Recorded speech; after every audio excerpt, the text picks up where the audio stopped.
And my next reading is from this book, which I found in an Oxfam bookshop, and it's called The Poetry of Protest.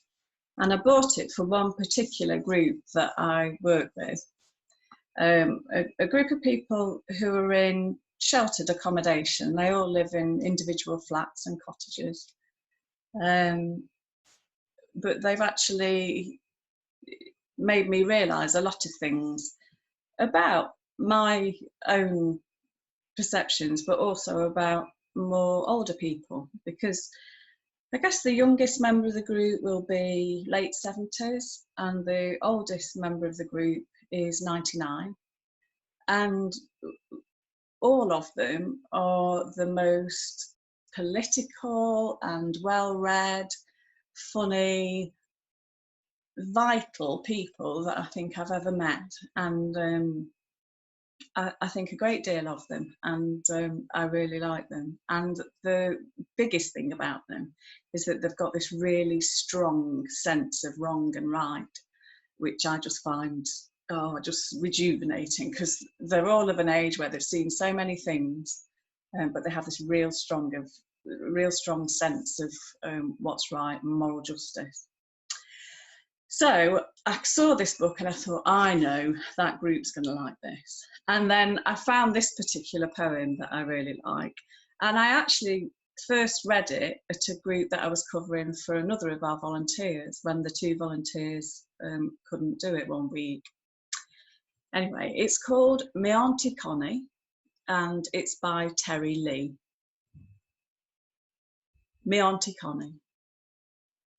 They make cakes at Carson's, enormously sticky ones, with dollops of cream on top, jam tarts and donuts, fancy eclairs, all made at Carson's.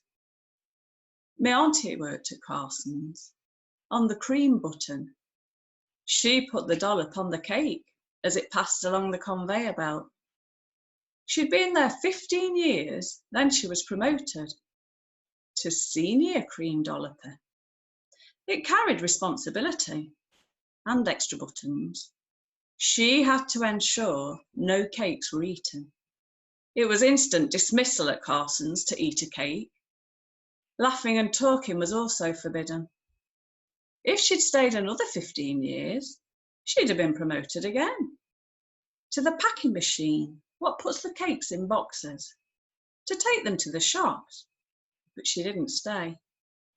She was offered a higher paid job, and on her last day, she dolloped the wrong cakes, and the Chelsea buns went through with cream on them, while the gatos went without, and the foreman blew his whistle and stopped production. The emergency light went on, and the manager came down. Everyone was laughing and talking. When he asked her why she did it, she said she wanted to. Of course, she got dismissal instantly. She didn't care. On the way out, she picked up a cake and ate it in front of him. Everyone at Carson's knows my Aunty Connie. So what I love about this poem is just the sheer rebellion. I think probably most of us have had jobs where we've been told, you know, any little misdemeanor will lead to instant dismissal. And when they say that laughing and talking was also forbidden, you know, there's some jobs, and it seems to be those that are the most soul destroying, where it's actually added to by those in charge, supervisors, managers, also telling you that you can't have a laugh either. And so what I like about this is the way that Aunty Connie, she doesn't even have to say anything. By eating the cake in front of him, she makes it quite clear what she thinks. And when I read this poem with the group that I was standing in for, there was a lady in the group called Connie. And that actually, because it was the first time I met them, broke the ice. Because I don't know what it is about us, but if there's something with your name on it, you're automatically drawn to it.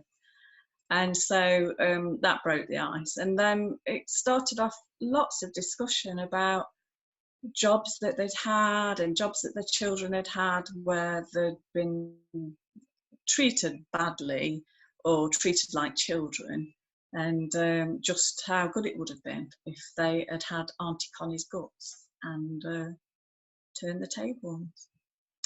So that was my Aunty Connie by Terry Lee.